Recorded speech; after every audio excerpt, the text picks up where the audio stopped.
carry you through for the Saints at 0-1, tough loss to Tampa against Cleveland at a rare 0-1 with a tie with Pittsburgh. And so we've seen this before in the last 7 seasons. We've seen 0-1 starts, and frankly, 3 times we've seen 0-2 starts, and twice in the last 7 years, 0-3 starts. That's where this has to be different than years past. Yeah, because when you begin in that hole, you're constantly trying to dig out.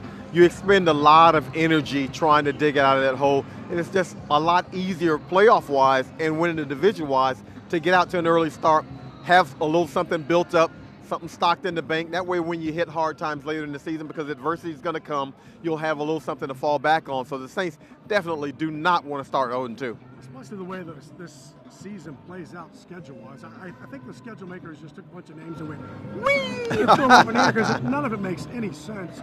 But you start off your first 2 at home, then your last 2 at home. So, you know, I am not falling into the must-win. But this is a very important game, and especially for this defense, because I know, at least in my perspective, when I walked into that locker room last week after that loss to Tampa, they were as surprised as we were. They were like, they couldn't explain it. They were surprised they played that badly. Yeah, I think they were extremely embarrassed. Nobody expected that kind of play out of this defense. We saw them struggle some during training camp and preseason, but we didn't expect really to get shredded that way by Ryan Fitzpatrick and the Tampa Bay Buccaneers. Ryan Fitzpatrick probably played the game of his life, 21-28, more than 400 yards, 4 touchdowns, was not sacked. The Saints didn't get any pressure. They didn't cover very well, and those are lethal combinations against any NFL quarterback. They have to be better defensively in those 2 areas. What surprised me after the game was some of the defensive players saying, we had a lot of mental errors. We were doing stunts, one guy going the wrong way. And so, I lay a part of that on preseason. They don't play enough together, but you come out healthy, so that's the trade-off. And you can say, well, certainly offensively, which is where you would think you'd see those problems. You certainly didn't see that with Drew Brees, 3 touchdowns, 439. But defensively, you can't afford those kind of mental errors. Well, here's the thing about that. I know it's the first game, and I know they struggled some in the preseason, but these guys have been practicing together for a long time, since March, April, May. They've been working together and working to install this system, so they should have been better mentally. They shouldn't have had those technique issues, and I think that's the most disappointing part. Yeah, you can, if a team gets physically whipped, then that's a really bad sign, but to be having mental errors after having worked together this many months and this long, this many practices, that should not happen. I don't care if it's week 1 or week 11. Those things shouldn't happen to that degree. So against the Cleveland Browns today, Tyrod Taylor, the former Virginia Tech quarterback, the Saints actually saw him last year as a Buffalo Bill. He started the game, he got replaced. Now that's a hard game to look at and compare. The Saints got up big, ran the ball all over him. He did not fare well in that game. Last week, he only got sacked 7 times, and this is a pretty mobile guy. He was also their leading rusher, 8 carries, 77 yards. So if Ryan Fitzpatrick can hurt you as bad as he did running the ball, at least in the situations where he ran, you've got to know that Tyrod Taylor was going to run the ball a little bit today. Yeah, Saints have to be disciplined in their pass rush. They've got to maintain their lanes. They got to box him in and try to make him throw the football. He's only 15 of 40 last week against Pittsburgh. You want him to have to throw the football and beat you with his arm, because if he starts getting around with his legs and buying time and scrambling, he ran 77 yards, 8 carries last week. That's not the Tyrod Taylor that the Saints want to see. They want to see that guy standing in the pocket. They want to force him to pick and choose and look over the defense and hopefully apply some pressure to him. Well, it's like you almost can't afford to spy him right now, because you're not getting enough pressure up front to where those 4 guys to take a linebacker or maybe bring in somebody to spy him. So, again, surprising that the front 4 didn't do better. Now, you go back and some of those penalties that they said, on Marcus Davenport, if that front 4 does not get some pressure on their own, because this linebacking core, it's not, I don't think, where this team wants it just yet. Yeah. And certainly, coverage-wise, the first touchdown was a blown coverage, but, King Crawley, and Marshawn Lattimore have been those up front, get-in-your-face guys. They certainly weren't last week. Yeah, those 2 guys are going to have to be better. The pass rush is probably going to have to come from somewhere other than Cam Jordan. Again, if I'm an opposing offense, I'm not going to let 94 wreck my day. I'm not going to have him in my backfield. I'm going to throw it quick. I'm going to get away from him. So Sheldon Rankins and David Onyemata and also Alex Okafor and Marcus Davenport, those will probably be the guys who have to give you some push because, again, I'm not going to allow Cam Jordan to be the guy to wreck me. And Marshawn Lattimore and Ken Crawley, they got to be better than that. We saw Marshawn struggle some in training camp, but we said, okay, we attributed it to him covering Michael Thomas, and Mike Thomas can make everybody look bad. But he struggled in that first game, and he knows it. Ken Crawley struggled that first game. He knows it. Those two guys have to be better on the corner. I know they don't have to worry about Josh Gordon today. They do have to worry about Jarvis Landry today, and Jarvis Landry is a handful on his own. And if you're the Cleveland defense, quite frankly, you're thinking about three guys. One is always Drew Brees, who couldn't have looked much better last week. He had that one sack.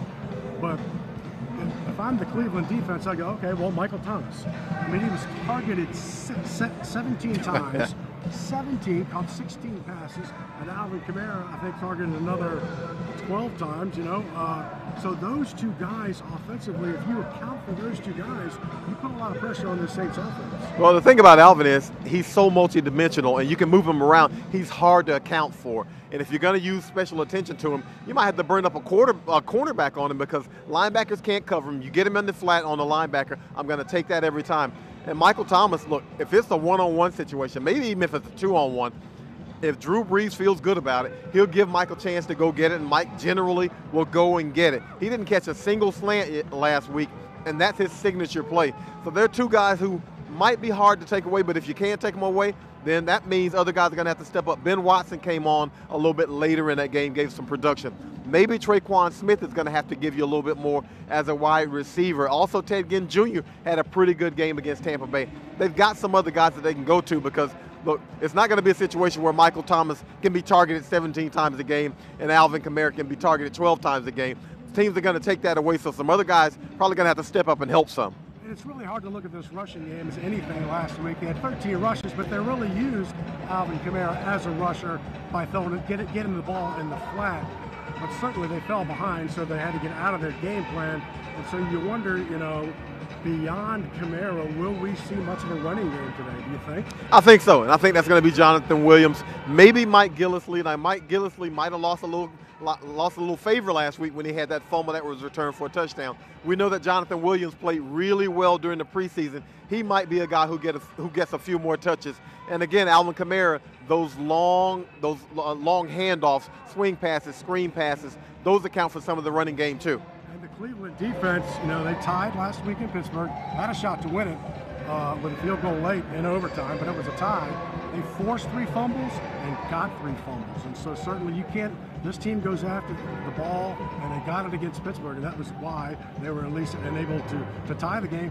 Conversely, Saints defense couldn't get a turnover. Yeah, Greg Williams is the defensive coordinator in Cleveland. We know all about him. He's going to apply pressure. I know, sometimes he might fall back into a little bit of his own, but they're going to apply pressure. They believe they can apply pressure with their front four and not have to send extra people. I don't believe Greg Williams has that kind of patience to where he's not going to send extra people. And Drew Brees is one of those guys that you necessarily don't want to challenge that way because he can have a field day against you. And the Saints do need to get some pressure. They need to force a turnover. If you can't force a turnover, at least get the quarterback uncomfortable and get him a little bit out of sync and out of rhythm. That's really where turnovers come from. But if you can't get one, you cannot allow him to be as comfortable as Ryan Fitzpatrick was last week. Huge game for Teron Armstead. It'll be fun to watch that matchup. Myles Garrett and Teron Armstead. That's Drew's backside. So a big one for Teron. I know he's still hampered a little bit by the knee, but he's going to be out there today. Yeah, he's a gamer. And as long as he's out there, he's going to give Myles Garrett a handful. And he's going to need to be at his peak because Myles Garrett is turning into one of those guys who looks like the #1 overall draft pick. They talk about the way he's able to get around the edge and the way he's able to bend and apply pressure. And Teron Armstead's going to have to be mobile. So this is a question I'm sure you weren't expecting to ask, so I'm going to go first, and that's special Cleveland moments. Because we don't play this team a whole lot.